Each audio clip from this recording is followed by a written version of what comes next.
pas. Mais je tiens à te dire, moi, je suis amoureux de lui. Je suis amoureux de Jésus. Ah, il est merveilleux, il est incomparable. Et je tiens à saluer tous nos amis de Facebook.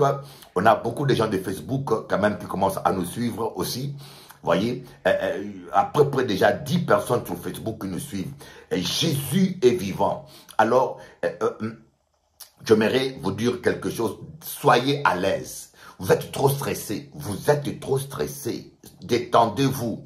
Ne soyez pas stressé. Détendez-vous. Votre problème n'est pas grave. Oh my God.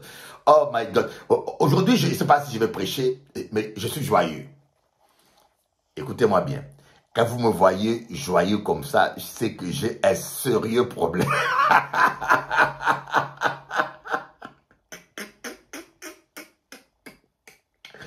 Quand vous me voyez joyeux comme ça, c'est que j'ai un sérieux problème. C'est comme ça que je suis.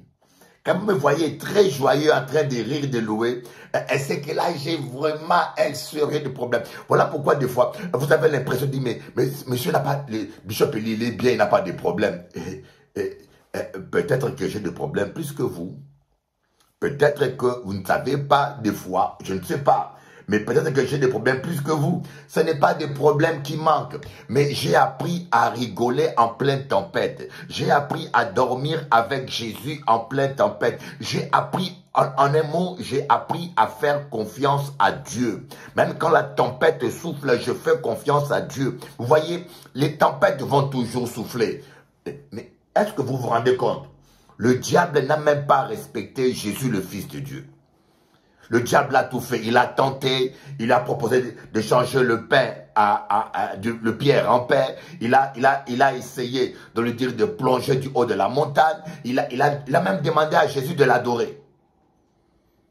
Alors, il a même élevé l'opposition contre Jésus. Le diable n'a pas respecté Jésus. Il a tenté. Alors, c'est toi qu'il va respecter. On va poser la question, est-ce que c'est toi qu'il va respecter? C'est toi qui va dire, ah non, à pas qu'à toucher, il est trop fort. Non. Nous sommes en démocratie, hein. Nous sommes en démocratie. Les démons, démocratie ou démocratie, les démons ont droit de parler. Le diable a droit de parler. Il a droit au rôdage. Le diable rôde comme un lion rougissant, cherchant qui dévore. Il n'est pas le lion, hein, mais il rôde comme un lion rougissant. Donc le diable est un loup, un chien. Ouais. Il est un chien sans dents, un loup, mais qui fait les lions, qui rôde comme un lion rougissant. Mais il n'est pas aussi fort que ça, voyez. Donc, ne surestimez pas le diable, ne surestimez pas les démons, ne surestimez pas la sorcellerie. Gardez-vous dans la sainteté. Gardez-vous dans la sainteté et vous allez voir qu'il ne pourra jamais vous toucher. Amen. Votre époux est parti. Où est le problème? Il est parti. Tu n'as rien à te reprocher. Gloire à Dieu.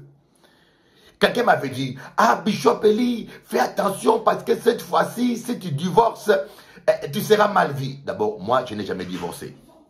Moi, je n'ai jamais divorcé. Dans ma vie, j'ai toujours subi des divorces. Et je ne connais pas un pasteur ou un être humain qui peut être à l'abri d'un divorce. Si votre épouse décide de partir avec un autre homme parce qu'elle aime, ou bien votre époux décide de partir avec une autre femme parce qu'il aime, qu'est-ce que tu peux faire? Dites-moi, qu'est-ce que tu peux faire? Tu vas l'attraper de force. Donc, n'en faites pas un drame. S'il part, c'est que sa mission est terminée. C'est que Dieu vous réserve le meilleur. C'est fini. Et si elle part, gloire à Dieu. C'est que Dieu te délivre de quelque chose. Des fois, tu ne sais pas de quoi Dieu te délivre. Pourquoi tu en fais un drame? Ah, je vais mourir, ah, c'est fini pour moi. Ah, je vais me... Vous savez, on réagit comme ça lorsque on adore quelqu'un. Lorsque tu fais de ton mari ton idole, ou lorsque tu fais de ta femme ton idole, le jour où il partira ou elle partira, ça serait la fin du monde pour toi. Mais lorsque Jésus-Christ, le Fils de Dieu, est au centre de votre vie et que vous aimez Jésus-Christ plus que tout et que Jésus-Christ c'est tout pour vous, écoutez, aucun homme, aucune femme ne peut vous bousculer. Je vous ai toujours dit que le diable ne peut pas toucher votre cœur. Parce que la parole de Dieu dit, celui qui se garde, l'ennemi ne le touche point. Écoutez bien, le diable ne peut pas vous toucher. Le diable ne peut pas vous toucher. Bon, j'ai reçu un texto d'un ami pasteur qui me parle d'une vidéo qui, pardonnez-moi mes frères africains, mais je trouve que vous, mes frères africains, moi je suis africain, d'origine, vous êtes trop centrés sur le diable. Nous sommes trop centrés sur l'évangile que nous prêchons est trop centré sur les démons. Et ça me fatigue. Je suis allé au Congo. J'ai dit, je vais voir un peu les chaînes chrétiennes au Congo. J'allume la télévision. La première chaîne, le pasteur parle de la sorcellerie. Si on t'a bloqué, si on t'a fait ceci, si on t'a fait cela. Deuxième chaîne, sorcellerie. Ah, tes ennemis qui veulent te tuer. Ah, Troisième chaîne, je dis, mais est-ce qu'on peut parler un peu de Jésus? Lorsque toi, un homme de Dieu, tu parles tout le temps de la sorcellerie, du diable, des démons, comment est-ce que... Et les anges, et vous savez qu'il y a plus de anges. Satan a entraîné un tiers des anges avec lui. Ah, écoutez bien. Satan a entraîné un tiers des anges avec lui. Donc, nous avons plus de anges avec nous. Mais pourquoi est-ce que vous parlez toujours des démons, de Satan? D'ailleurs, vous parlez même plus de Satan que de Jésus lui-même. Ah, Satan. Ah. En fin de compte, les chrétiens, finalement, ces chrétiens finissent par voir le diable partout. Il suffit qu'il rate un bus, ah, le diable m'a coincé. Il suffit qu'il aille à l'aéroport en retard. Il loupe l'avion, ah, le diable m'a coincé. Vous mettez le diable dans toutes les choses. Il n'est pas aussi fort. Arrêtez de surestimer le diable. Arrêtez de le louer. Vous le louez. Vous savez, louer, c'est valoriser. Louer, c'est élever. Quand vous parlez tout le temps du diable, Satan m'a fait ceci, Satan m'a fait cela, Satan m'a bloqué. Vous êtes en train de le glorifier. Il est content. Vous êtes en train de louer le diable. Mon âme bénit l'Éternel et n'oublie aucun de ses bienfaits. David dit, je rencontrerai les merveilles de l'Éternel. Mon âme bénit l'Éternel et oublie aucun de ses bienfaits. Je rencontrerai les merveilles de l'Éternel. Mais toi, qu'est-ce que tu fais? Tu rencontres tout le temps les dégâts du diable. Ah, le diable m'a fait ceci, les sorciers m'ont fait ceci, on m'a coincé, on m'a bloqué. Mais comment la parole de Dieu dit que celui qui se garde, l'ennemi ne le touche point? Il y a un frère qui m'a envoyé une vidéo, sûrement, je n'ai même pas regardé encore. Un sorcier africain, il dit qu'il a été en enfer. Il a vu 351 chambres en enfer. Oh.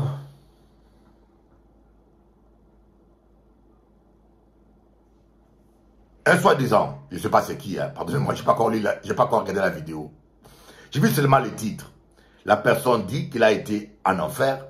Il a vu 351 chambres en enfer. Je dis, je n'ai même pas le temps. Je dis, écoutez, je suis fatigué avec ces choses-là. Hein? Alors, l'enfer m'intéresse moi. Et savoir combien de chambres il y a en enfer, ça va m'édifier, ça va m'aider à me rapprocher de Dieu. Hein? Combien de chambres il y a en enfer, qu'est-ce que le diable mange là-bas, combien de cuisines il y a, combien de... Mais non, arrêtez un peu de nous distraire avec ces futilités-là. Bien-aimé, dans mon pays, en Afrique, un pasteur abuse d'une fille. L'église est toujours remplie. Un pasteur abuse d'une mineure de 15 ans, de 14 ans, et il ne se répand même pas. Son église est toujours remplie. Ces fidèles-là savent que ce monsieur-là a fait ça, mais son église est toujours remplie. Et vous allez là-bas, vous attendez toujours parler du diable a fait ceci, le diable a attaqué là-bas. Mais c'est normal que le diable ne vous respecte pas, parce que vous ne respectez pas la parole. C'est normal que le diable ne vous respecte pas parce que vous ne respectez pas la parole. Quand un pasteur couche avec une mineure ou quand un pasteur vit dans la débauche, vous devez quitter là. La Bible dit quittez au milieu d'eux. Sortez du milieu d'eux. Ce n'est pas écrit dans ta parole. L'Esprit dit sortez du milieu d'eux. Hein? Vous ne sortez pas là, vous restez là toujours. Le pasteur a tué quelqu'un, tu vas là-bas, alléluia. C'est comme un autre pasteur encore, je suis désolé, il a couché avec une femme mariée. Un homme de Dieu qui couche avec, soi-disant homme de Dieu, il couche avec une femme mariée et avec preuve à l'appui. Hein. Il demande même la vaseline pour faire d'autres pratiques que je ne vais pas en parler là. Une femme mariée et aucune repentance publique.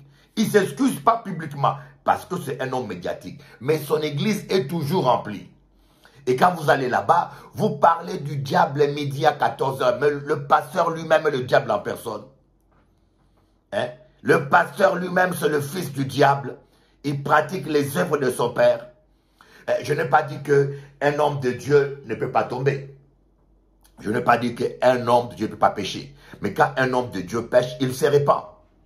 Il se répand. Mais quand il n'y a pas de repentance, ce n'est pas un homme de Dieu. Je suis désolé. Alors, vous nous parlez du diable, le diable, la sorcellerie, les antichrists. Arrêtez de distraire les gens. Arrêtez de distraire les gens avec votre évangile magico-religieux. On appelle ça l'évangile magico-religieux. Vous voyez le diable partout dans les avions, dans les boîtes de nuit, sous le sol, mais sauf dans votre langue, sauf dans votre pantalon. Vivez dans la sainteté et le diable va vous respecter. Celui qui se garde, l'ennemi ne le touche point. Voyez, moi je dors bien. Mon épouse peut vous dire, hein, je dors très bien moi. Hein, je dors bien, je ne m'occupe pas du diable moi. Moi je dors bien, je dors, je ronfle. D'ailleurs, elle peut vous le dire que je ronfle. Doudou, viens un peu là, on ne va pas te voir, tu n'es pas encore prête, mais viens un peu dire un peu là. Viens un peu. Non, je veux, bon, tu n'es pas encore prête. Est-ce que je ronfle pas la nuit? Je ronfle non? Parfois, tu vois. Je dors tellement bien que je ronfle.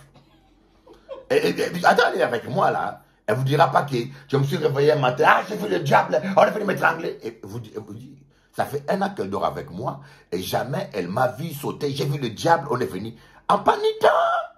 Diable, c'est pas compris. Comment le diable va venir m'embêter la nuit? Et il s'est trompé d'adresse. Comment le diable va venir m'embêter la nuit? Et est-ce que tu as déjà vu le diable embêter Jésus? Je vous pose la question. Jésus chassait les démons dans des gens. Mais est-ce que tu as vu déjà le diable embêter Jésus lui-même en personne? Jésus dort, le diable vient lui toucher la tête ou quoi que ce soit. Il peut le tenter. C'est la démocratie. C'est la démocratie. Il a droit de tenter. C'est la démocratie. D'ailleurs, il a même transporté Jésus. L'Esprit l'a transporté juste. Voyez, il peut tenter. Mais il ne peut pas toucher.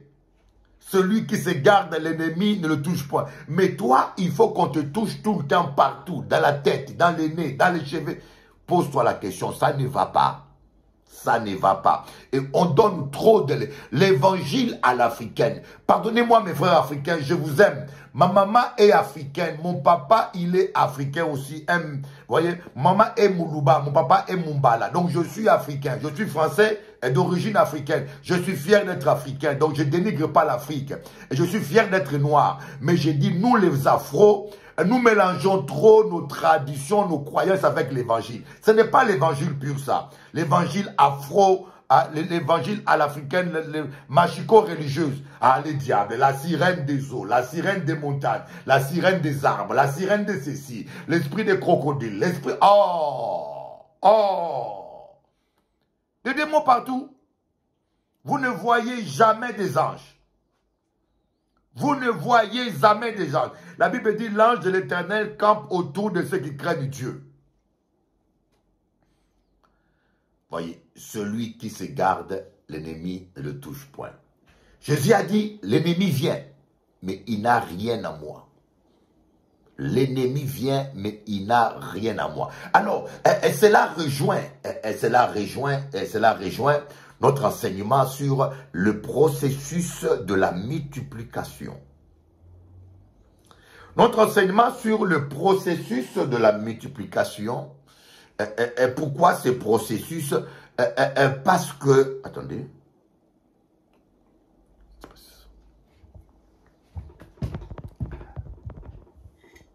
C'est pas ça.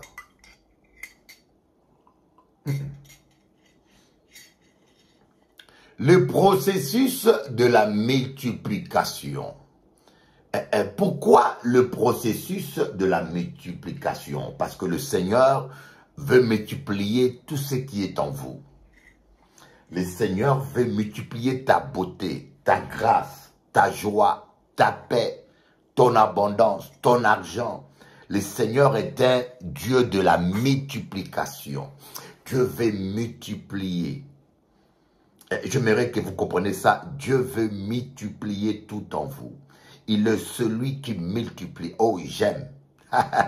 J'aime. Dieu veut tout multiplier en vous. Mais vous voyez, le problème, c'est le créancier. Lorsque, dans 2 Rois, chapitre 4, à partir du verset 1, comme on a vu, lorsque le prophète est mort, le mari de cette veuve, il y avait une veuve qui était mariée, il y avait une femme qui était mariée avec un prophète.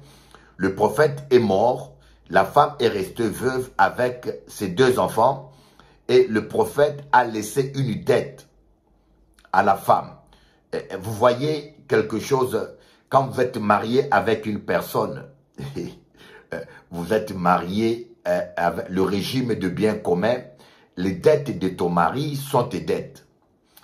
Et c'est important que vous compreniez, c'est pour cela qu'il ne faut pas vous marier avec n'importe qui. Certains péchés se contaminent. Certaines malédictions se contaminent, voyez. La dette ici est le symbole d'une malédiction, voyez.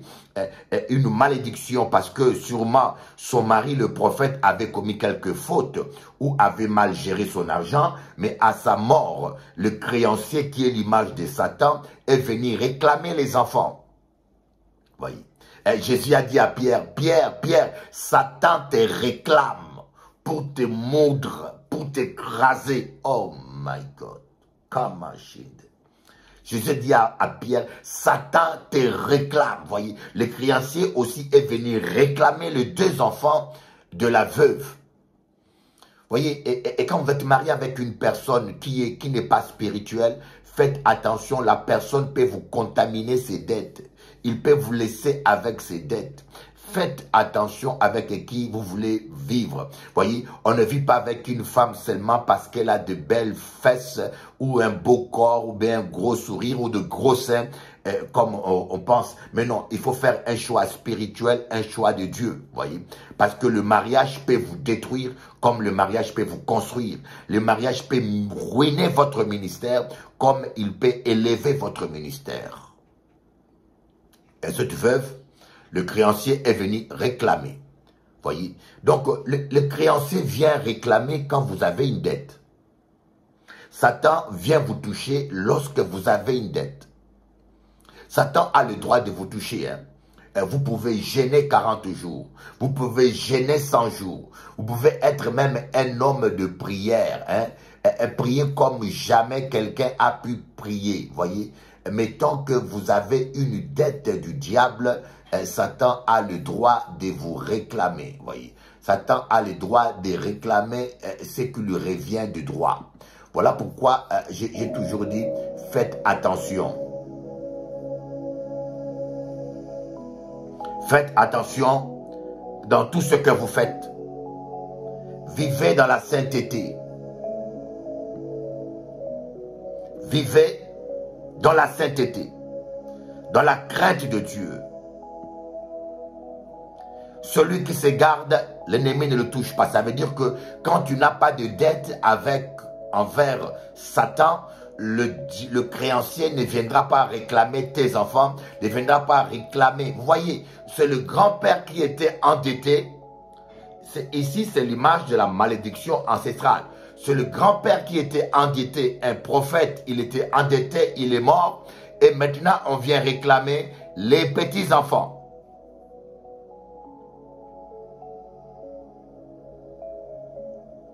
Le grand-père.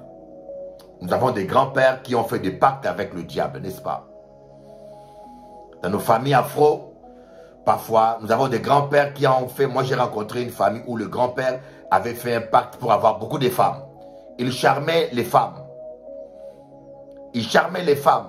Mais sa descendance avait la dette envers le diable parce que la malédiction est tombée sur sa descendance. ses petits-enfants ne se mariaient jamais. J'ai vu 7 belles filles, de belles filles, les unes après les autres, des miss. Leur mère m'a dit, Bishop, aucune d'elles n'est mariée. Aucune d'elles n'est mariée. Et là, Dieu me montre que leur grand-père était un charmeur. Il faisait la sorcellerie pour charmer les femmes. Et c'est comme ça qu'il a charmé la grand-mère. Et la grand-mère a fait la fille. Et la fille a fait des petites filles.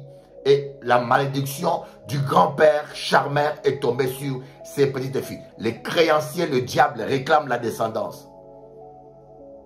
Peut-être vous êtes là, vous vous dites, mais en pas ni chance. Je n'ai pas la chance dans la vie. Tout ce que je fais ne marche pas. Je ne comprends pas. J'ai beau être gentil avec un homme, il finit toujours par me quitter. J'ai beau être gentil avec une femme, ça ne marche pas. Il y a une malédiction à briser. Il y a une dette à payer. Heureusement, vous voyez, heureusement que Dieu se rappelle toujours des gens qui les craignent. Croyez-moi, Dieu se rappelle toujours de gens qui les craignent. La dame a dit, mon mari, le prophète, était un homme qui craignait Dieu. Quand vous craignez Dieu, Dieu se rappellera toujours de vous. Il vous donnera toujours une chance. Dieu se rappellera toujours de vous. Il vous donnera toujours une chance. C'est comme ça que Dieu a donné une chance à la descendance d'Hérode. Mais ils n'ont pas pu l'accepter. Voyez. Le premier Hérode, Dieu a envoyé des mages chez lui. Hérode était descendant d'Ésaü. Il avait un sang juif et un sang juif. Et Hérode était de sang mélangé. Voyez. La femme d'Hérode, Hérode, il était là, mais et le premier Hérode, il était là. Dieu a envoyé des mages chez lui pour lui dire, écoutez, un Messie est né. Mais ce monsieur, il avait un côté malédiction par le sang, un côté bénédiction par le côté juif. Il était mélangé, descendance d'Ésaü, des gens charnels. Au lieu que le premier Hérode saisisse l'occasion, mais non, il n'a rien compris. Il a cherché à avoir des informations pour tuer le Messie. Le deuxième Hérode, le fils du premier Hérode, Hérode II, le deuxième Hérode, lui c'est pareil aussi. Lorsqu'il a vu Jésus, on a mené Jésus-Christ devant lui pour qu'il puisse le condamner. Dieu lui a donné une chance. Sa femme lui a dit, cette nuit je n'ai pas dormi. Laisse cet homme-là, il est innocent, ne le condamne pas. Cette nuit je n'ai pas dormi. J'ai eu des sommeils, j'ai été tourmenté. Cet homme-là, il est un homme bon. Ne touche pas, ne porte pas la responsabilité. Ne le condamne pas. Voyez, Dieu donne toujours une chance pour te sauver, pour me sauver, pour te sauver. Il nous donne toujours une chance. Mais Hérode, son côté maléfique a pris le dessus sur la bénédiction. Hérode, au lieu de dire, je libère Jésus, je n'ai rien contre lui, mais non, il a lavé ses mains. Il a dit, faites ce que vous voulez sur lui.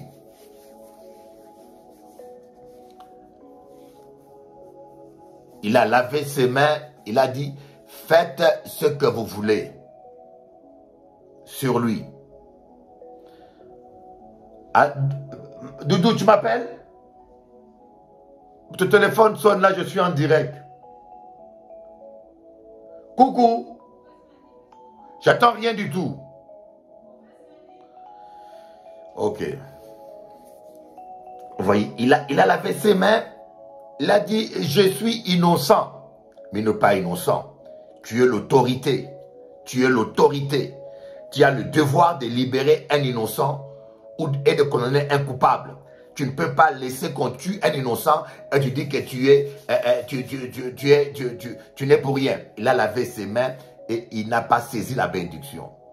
Le dernier Hérode, le troisième Hérode, lui, il a eu l'occasion, Dieu lui a envoyé l'apôtre Paul en personne. L'apôtre Paul en personne est allé prêcher à la troisième génération de Hérode. Il prêchait la parole, mais Hérode a dit, Paul, il reste seulement un peu pour que je me convertisse. Tu risques de me convaincre de devenir chrétien. Il reste seulement un peu pour que je me convertisse. Mais la malédiction a pris le dessus. Il ne s'est pas converti. Dieu a envoyé au 3e Hérode le meilleur prédicateur pour les païens, l'apôtre Paul en personne. Dieu est amour. Hein? Bon Dieu nous toujours une chance de repentance. Bon Dieu nous toujours une chance. Mais nous, on prend l'amour de Dieu comme une faiblesse. Tu trompes ton mari, tu fais tes bêtises en cachette et tu es toujours en train de le nier. Tu trompes ta femme, tu fais des bêtises en cachette, tu es toujours en train de nier et tu penses que bon Dieu, que tu vas t'en sortir comme ça et que tu es plus fort que Dieu, tu es au-dessus de Dieu, tu continues à vivre dans ton péché et à voler l'argent de l'église, à manipuler les fidèles, à abuser des gens. Tu penses que Dieu est d'accord avec ça. Mais ce que tu oublies, c'est que Dieu est en train de te donner une occasion de te repentir. Mais toi, tu penses que bon Dieu. Le dernier des Hérodes, quand Dieu a vu que les Hérodes ne se repentaient pas, dans l'histoire, on dit que la famille des Hérodes a disparu. La famille des Hérodes a disparu parce que la malédiction a poussé un Hérode d'aller construire son palais là où il y avait un volcan. Je ne me rappelle pas du nom. Il est allé construire son palais dans la pente au pied d'un volcan. Et quand le volcan a explosé, le feu a brûlé la maison des Hérodes et tous les Hérodes ont disparu. Je ne sais pas si vous avez entendu parler d'un Hérode. Tous les Hérodes, la descendance a disparu. Vous voyez, mais avant le jugement, Dieu a donné la chance. Et cette femme, la veuve, son mari est mort, le prophète, il y avait une dette. Le diable, le créancier, venait pour attraper ses enfants. La malédiction descend. Mais Dieu a donné une chance à la veuve. Il a envoyé Élisée. Contrairement aux Hérodes, cette femme-là a saisi l'occasion. Il a bien reçu le prophète Élisée. Il lui a dit, homme de Dieu, viens à mon secours. Mon mari, le prophète, craignait Dieu. Elle a saisi. Écoutez, si tu attends sa voix, n'endurcis pas ton cœur. Tu dis, mais non, je n'ai pas endurci mon cœur, je vais tous les dimanches à l'église. Tu dis, mais non, je n'ai pas endurci mon cœur, je suis baptisé. Mais non, je n'ai pas endurci mon cœur, je fais du bien. Tu as endurci ton cœur. Il y en a plein dans l'église qui ne se sont jamais repentis. Je parle de la repentance. Tu es une femme mariée, mais tu as un amant que tu fréquentes. Tu es un homme marié, mais tu as, comme ça, des femmes à gauche, à droite. Tu as promis fidélité à ta femme, mais tu es infidèle. Un homme marié qui trompe sa femme commet l'infidélité. Une femme mariée qui trompe son mari commet l'adultère. Il faut la lapidation. C'est profond, je rentrerai après. Voyez, c'est la mort. Lapidation veut dire la mort. Ce n'est pas un jeu. Aujourd'hui, les femmes vont coucher à gauche, à droite. Même les mariés ne se respectent pas au travail, dans les bureaux, à la poste, à la police. Voilà, même des femmes mariées couchent avec d'autres hommes. Le mariage n'est plus sacré. Et vous savez, dans mon village, je suis un Moulouba. Écoutez bien, dans mon village, je suis un Moulouba. Je vous parle, moi Bishop Eli, je suis un Moulouba, descendant de Kalonji. Ma maman s'appelait Kalonji Mwadjambala. On nous appelle au Kasaï les Bakwa Kalonji. Mon père est Mumbala. Voyez, je ne rentrerai pas plus en détail. Vous comprenez? Chez nous, une femme mariée qui trompe son mari, le tonnerre le tue. Demandez à tous les Congolais. Demandez à tous les Congolais qui sont chez nous là-bas. Demandez-leur quand tu vas prendre une femme Moulouba qui est mariée, qu'est-ce qui arrive? Pourtant des païens, hein, dans notre tradition, une femme mariée par un Moulouba, toi tu vas la toucher en plein jour, les tonnerres, il pleut, les tonnerres descendent, ça te brûle vif. Ce que je dis à la télé, hein, vous pouvez demander à tous les Congolais, ils savent de quoi je parle. D'ailleurs, un jour, il y avait un Quinois qui était allé dans mon village. Et mon arrière-grand-père était le chef coutumier, Kalonji. Il était le chef coutumier de notre village. Il était allé là-bas, il a pris une femme au Moulouba, mariée, il a voulu fuir avec la dame. Ils ont pris les billets d'avion. Quand l'avion était à l'aéroport, ils ont commencé à prendre l'avion pour décoller.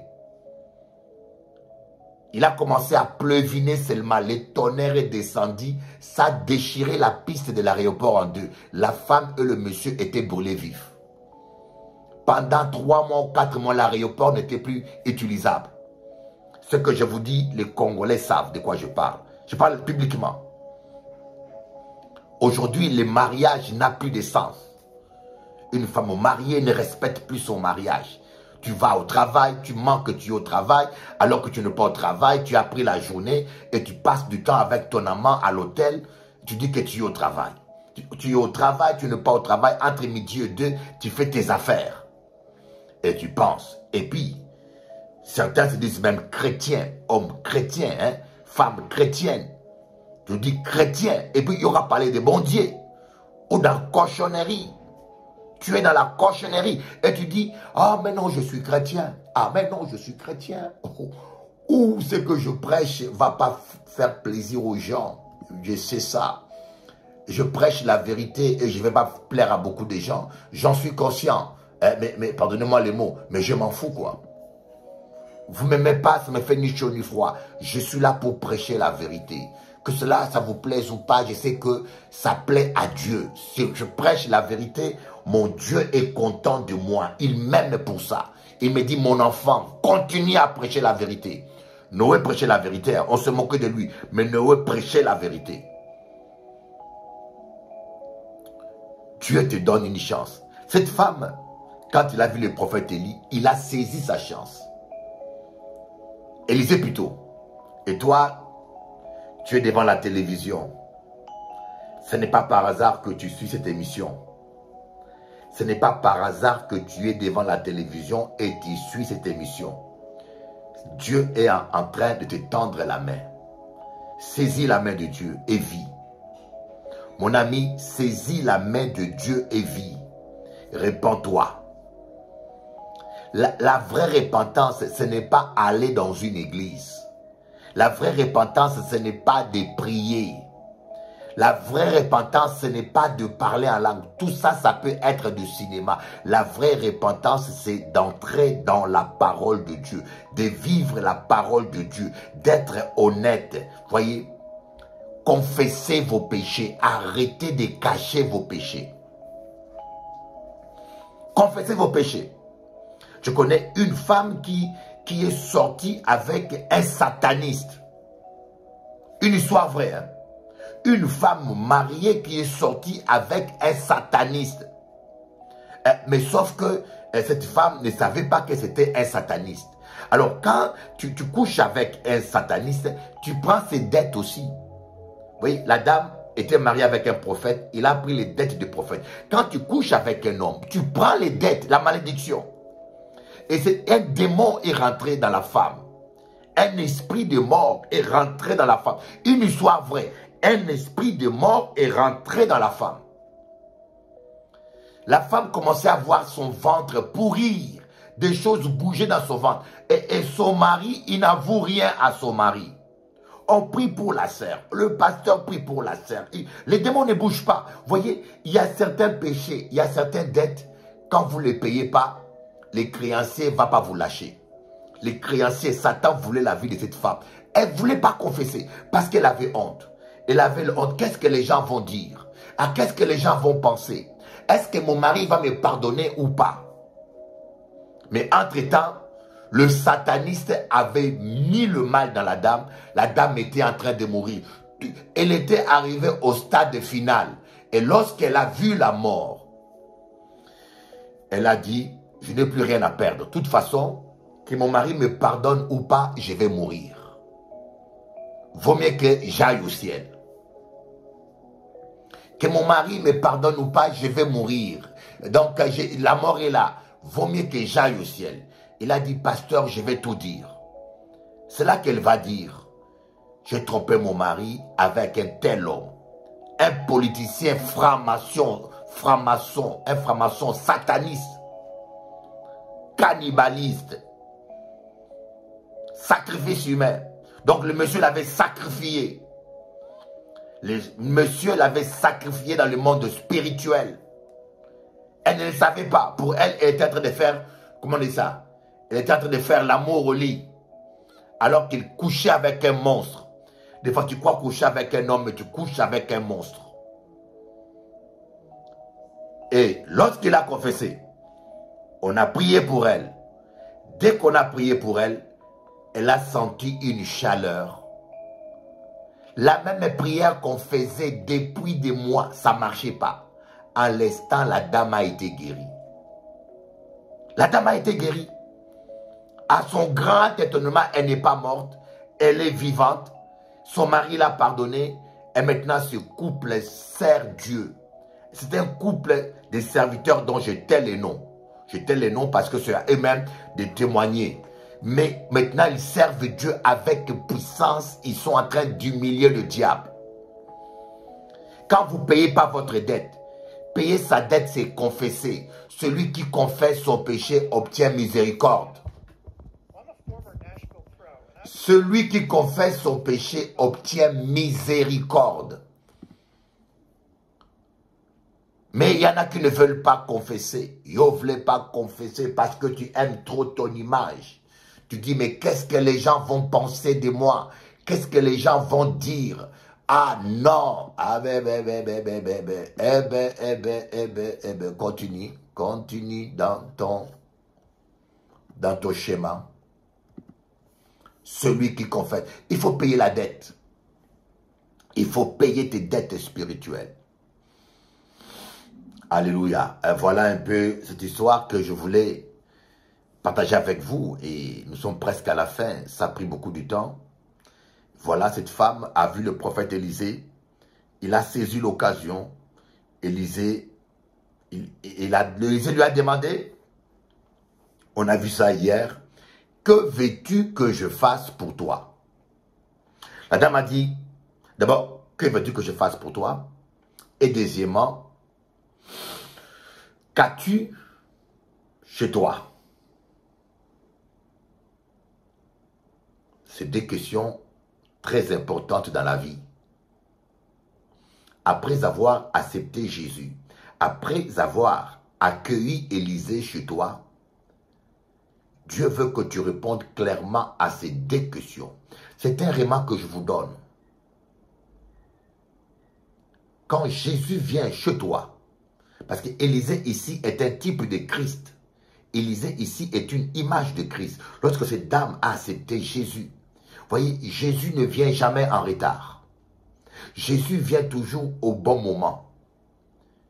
Tu as des problèmes, ne t'inquiète pas. Dieu ne t'abandonnera jamais. D'ailleurs, ce n'est pas un hasard que tu suis aujourd'hui cette émission. Ce n'est pas un hasard que tu es connecté aujourd'hui. Oui. Voyez, Élisée a posé une question très claire. Que veux-tu et qu'as-tu? D'abord, on va répondre à la première question. Que veux-tu que je fasse? Il faut que tu saches qu'est-ce que tu veux dans la vie. Il faut que tu veux te marier. Il faut payer le prix. Tu veux servir Dieu. Il y en a qui disent, je veux servir Dieu. Mais si tu veux servir Dieu, il faut accepter qu'on t'insulte, qu'on mente sur toi. Moi, je suis Bishop Eli. Ça fait 28 ans que je suis en Guadeloupe. Écoutez, ça fait 28 ans que je suis en Guadeloupe, dans la Caraïbe. Je suis arrivé ici, j'avais 28 ans. Maintenant, j'ai bientôt 57 ans. Ça ferait maintenant 29 ans. J'ai vécu ici en Guadeloupe. Je vous dis qu'il n'y a aucun homme qui peut me dire, qui peut dire publiquement, j'ai vu Bishop Eli coucher avec une telle femme. Dans 29 ans, aucun homme, aucune femme peut donner une preuve, même me citer le nom d'une de mes maîtresses. Mais ça n'empêche pas que les gens, spécialement en Guadeloupe, disent « Ah, Bishop Eli, ah, il est mauvais ». Publiquement, j'ai dit « On ne paye pas une guérison, on ne paye pas une prière ». Je pense que tous ceux qui me connaissent, ils savent que je dis ça publiquement, que quelqu'un qui vous fait payer est du diable. Je l'ai dit devant Téléanti, je l'ai dit devant Canal 10, je l'ai dit devant KMT, je l'ai dit devant Zouk TV, je l'ai dit même devant YouTube. Si quelqu'un te fait payer la prière, il est du diable. Mais ça n'empêche pas qu'il y a des gens en Guadeloupe qui disent « Ah, il a volé l'argent, il prend l'argent des gens. » Mais c'est les conséquences. D'ailleurs, ce matin, j'en parlais avec Pasteur Française. Elle m'a dit « Mais Bishop Eli, c'est normal. Le Guadeloupéen, il est gentil. Ce n'est pas le Guadeloupéen, c'est les démons qui sont derrière, qui les manipulent. Parce que le diable n'est pas content. Parce que Dieu, dans sa grâce, m'a utilisé pour apporter les réveils en Guadeloupe. Dieu, dans sa grâce, m'a utilisé pour apporter le réveil ici en Guadeloupe. Voyez, si vous voulez servir Dieu, il faut savoir qu'on va mentir sur vous, qu'on va vous salir, qu'on va vous accuser, qu'on va vous décevoir. Et si tu acceptes ça, ne te plains pas. Le problème de la plupart des gens, ils ne sont pas clairs avec eux-mêmes. Ils veulent le beurre et l'argent du beurre. Ils veulent avoir des cabris à la maison, mais ils ne veulent pas qu'il y ait de l'herbe à la maison. Ils veulent des cabris, mais ils ne veulent pas. Ils veulent des poissons, ils veulent élever. Ils veulent faire la pisciculture. Ils veulent élever des poissons pour manger, mais ils ne veulent pas qu'il y ait l'eau chez eux. Mais les poissons vivent dans l'eau. C'est comme une femme qui prie pour avoir un bébé, mais elle ne supporte pas les bruits des bébés. Ah, je n'aime pas à l'église, elle me dit, je n'aime pas les bruits des enfants. Je dis, mais ma soeur, tu pries pour avoir un bébé, il faut aimer les bruits des enfants. Hein? Tu veux un bébé, apprends à accepter le popo, que bébé fasse popo dans sa couche. Apprends à enlever ça. Ça sent mauvais, mais il faut apprendre à enlever ça. Les gens qui n'ont pas une vision claire de leur vie ne vont nulle part. D'ailleurs, la parole de Dieu dit dans Proverbe, sans révélation, le peuple est sans frein. Vous devez avoir une révélation. Regardez, Joseph savait où il allait. Joseph savait où Dieu l'a mené. Joseph avait une vision claire. Il savait qu'il allait être prince en Égypte. Voilà pourquoi Madame Potiphar n'a pas pu le séduire. Voilà pourquoi il n'a même pas envié l'argent de Potiphar. Voilà pourquoi il ne s'est pas laissé séduire. Mais Ésaü n'avait pas une vision claire. Il ne savait pas qu'est-ce que cela impliquait les droits d'aînesse. Il a vendu les droits d'aînesse pour des lentilles. Il y a des gens qui n'ont pas une vision claire de la vie chrétienne. Ils ne savent pas qu'est-ce que c'est que l'onction peut leur apporter. Ils ne savent pas qu'est-ce que c'est que Dieu peut leur donner. Et voilà, quand ils voient une belle femme, quand le diable leur envoie une Dalila comme Samson, ils abandonnent l'onction, ils abandonnent le ministère, ils vont coucher avec une femme. Et ils perdent la bénédiction qu'il y a derrière l'onction. Quand vous n'avez pas une vision claire de votre vie, même dans les affaires, c'est l'une des raisons pour laquelle j'aime beaucoup les Chinois. Les Chinois, c'est un peuple qui sait ce qu'il veut.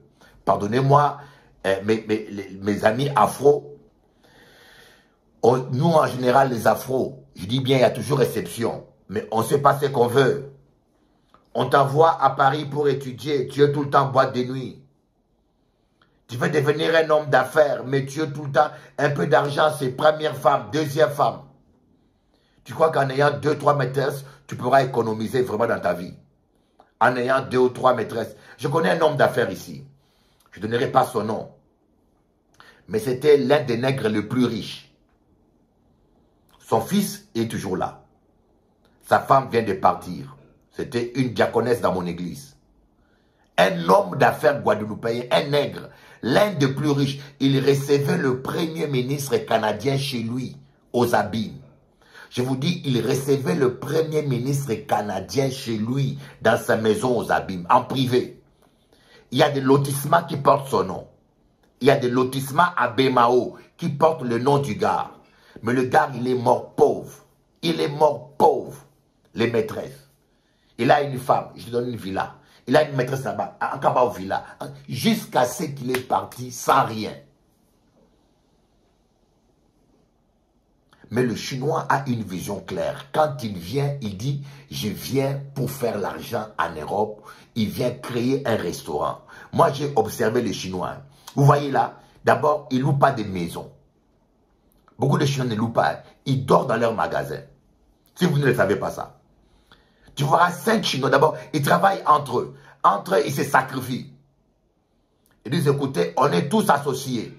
Quand on est associé dans une affaire, on n'est pas obligé de payer certaines cotisations. C'est-à-dire que les gens qui travaillent dans les restaurants chinois, entre Chinois, ils ne sont pas des employés, mais des associés.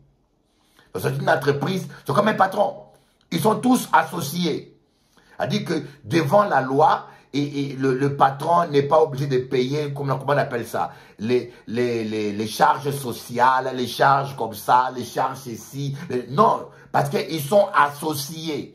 Ils payent simplement des impôts par rapport au chiffre d'affaires. Et puis l'argent, ils le coupent en petits morceaux. Et deuxièmement, ils se sacrifient. C'est-à-dire qu'ils ne payent pas de loyer.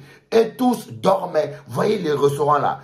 Vous mangez. Quand vous partez le soir là, ils nettoient. Chacun fait son lit, sort. Ils dorment dans les restaurants. Ils se lavent dedans. La plupart. Ils dorment quelque part là. Ils savent qu'est-ce qu'ils veulent. Vous ne le verrez pas en train de draguer les filles, non. Dans la vie, vous devez savoir quel est votre objectif et savoir vous sacrifier pour atteindre votre objectif. Élisa dit, qu'est-ce que tu veux que je te fasse? Dieu te demande, qu'est-ce que tu veux que je fasse pour toi? Qu'est-ce que tu veux? Tu veux servir Dieu, alors ferme ta ceinture. Tu veux marcher avec Dieu, tu veux que Dieu te bénisse, crains l'Éternel.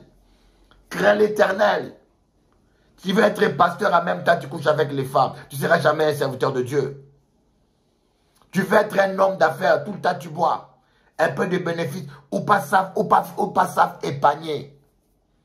Même quand tu as de belles idées, mais quand tu n'as pas le fonds pour les mettre en pratique, ça ne marche pas. Ton compte en banque ressemble à n'importe quoi. On ne peut pas te prêter l'argent. Après, tu dis, ah, c'est du racisme. Ce n'est pas du racisme. Ton compte en banque est mal tenu. Demain, c'est moins 20. Après, plus 50. Après, moins 100. Donc, un compte en banque comme ça ne rassure pas les banquiers. Ils te refusent le prêt. Non parce que tu es un noir, mais parce que tu traites ton compte en banque, c'est un bracadabra. Qu'est-ce que tu veux que je fasse? Jésus te pose la question, qu'est-ce que tu veux que je fasse? Et après, il dit, qu'est-ce que tu as chez toi? Pourquoi il les a demandé à la dame, qu'est-ce que tu as? Parce que quand Dieu vous appelle à quelque chose, il vous équipe pour la chose. Quand Dieu vous appelle à quelque chose, croyez-moi, il vous équipe. La prédestination existe. Quand Dieu vous destine à quelque chose, il vous prédestine à la chose.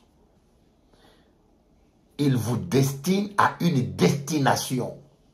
La prédestination, c'est destiner quelqu'un à une destination.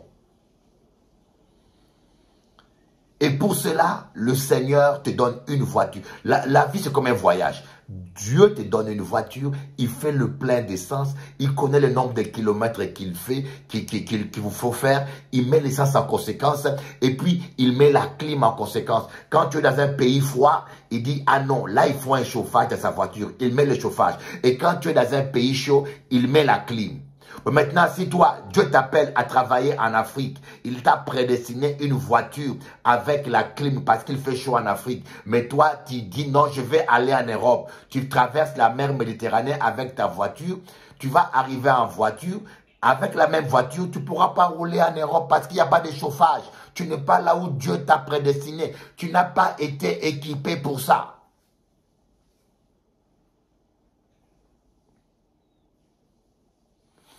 En voyant quel type d'équipement est en toi, on peut savoir à quoi Dieu t'appelle. Dieu a mis quelque chose de bon en toi. Voilà ce qu'on va encore dire prochainement. On va rentrer en détail. Dieu a mis quelque chose de bon en toi. Ne sous-estime pas ce que Dieu a mis en toi. Ne te sous-estime pas. Dieu a mis un potentiel. Dieu a mis des qualités en toi. Et crois-moi, ne crois pas que tu es ce que les gens pensent que tu es. Ne crois pas que tu vaux ce que les gens disent que tu es. Dieu a mis quelque chose de bon en toi. Tu as de la valeur. Je tenais à te le dire que tu as de la valeur. Tu as un potentiel. Dieu ne t'a pas mis sur terre pour que tu sois pauvre, pour que tu accompagnes les autres sur terre. Dieu a mis quelque chose en toi pour que tu réussisses, pour que tu triomphes. Voyez, mais cette dame, cette veuve a dit, je n'ai rien chez moi, sauf une vase d'huile. Le problème que les gens ont, vous vous sous-estimez trop. Vous vous sous-estimez trop. Ce n'est pas l'humilité, c'est sous-estimer. Il faut que vous puissiez reconnaître votre valeur. Vous avez de la valeur aux yeux de Dieu. N'écoutez pas les mensonges du diable qui va vous faire croire que vous ne valez rien du tout. Non, vous avez de la capacité. Dieu a mis de bonnes choses en vous. Vous êtes capable. Vous êtes capable au nom de Jésus. Sali Bijou Bokwango. Dieu a mis de bonnes choses en vous et vous allez réussir. J'aimerais te dire, vous allez réussir. Avec l'Éternel, vous allez faire des exploits. Non, tu ne mourras pas, tu vivras et tu raconteras les merveilles de l'Éternel. Tu verras les fils de tes fils. Heureux l'homme qui craint l'Éternel, car il prospère. Oh, baraba, shekababa, yendarababa, yondoro, kanda. Vous êtes capable. Vous êtes capable. Peut-être vous l'ignorez. Il y a quelque chose de bon en vous. Je dis, mais je sais à peine dessiner. Mais oui, Dieu va utiliser ces dessins-là. Ah, je sais à peine chanter. Dieu va utiliser ta voix. Ne sous-estime pas ce que Dieu a mis en toi. Surtout, n'essaye pas de faire comme l'autre. N'essaye pas de copier l'autre. Reste toi-même. Tu es unique. Tu as un ministère unique. Tu as une destination unique. Tu as un équipement adéquat par rapport à la destination que Dieu t'a donnée. N'envie pas quelqu'un d'autre. À chacun son tour. Ton tour aussi arrivera. L'autre s'est marié. Oui, toi, tu vas te marier. Ton jour arrivera. N'envie pas l'autre. Sois calme. Sois focus sur Christ. Sois focus sur Christ. Dis-toi, Seigneur, tu as un plan de bonheur, un plan de paix pour moi. Tu as un plan de bonheur, un plan de paix pour moi, un plan de prospérité. Je réussirai, je réussirai, je réussirai ma vie. Je triompherai. Oui, le bonheur et la grâce m'accompagneront tous les jours de ma vie. J'habiterai dans la maison de l'Éternel. Le bonheur et la grâce t'accompagneront tous les jours de ta vie et l'onction demeurera toujours en toi. Si David devait demeurer dans la maison de l'Éternel pour avoir l'onction, mais toi, l'onction va demeurer toujours en toi partout où tu iras. Oui, nul ne tiendra devant toi. Nul ne tiendra devant toi. 10 000 tomberont à ta droite, 1000 à ta gauche. Tu ne seras jamais atteint. Alléluia. Tu marcheras sur le lionceau et sur l'aspic. Toute arme forgée contre toi sera brisée. Toute langue qui se lèvera contre toi sera condamné. Ils te feront la guerre, mais ils ne l'emporteront pas sur toi, car je serai avec toi pour te délivrer. Ainsi parle l'Éternel. Je ferai de toi la tête et la queue. Tout ce que tu fais réussira. Si tu obéis à la parole de l'Éternel et tu agis conformément à cette parole, tout ce que tu fais, tu réussiras. Tu feras les maths, tu réussiras. Tu feras le sport, tu réussiras. Tu feras le ministère, tu réussiras. Ton mariage réussira. Tes enfants sont bénis. Tes petits-enfants sont bénis, ton chien est béni, ton cabri est béni, tes tomates sont bénies, ton concombre est béni, tes oignons sont bénis.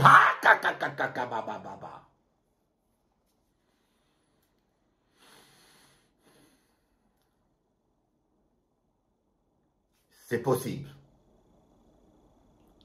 C'est possible de vivre autrement.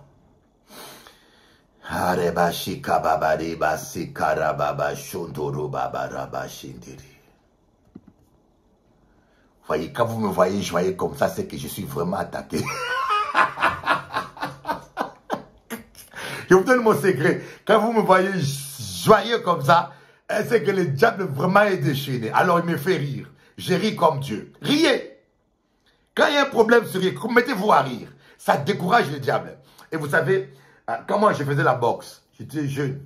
Quand je faisais la boxe, quand tu fais la boxe, tu tapes l'adversaire. Mon entraîneur me disait, il faut toujours sourire.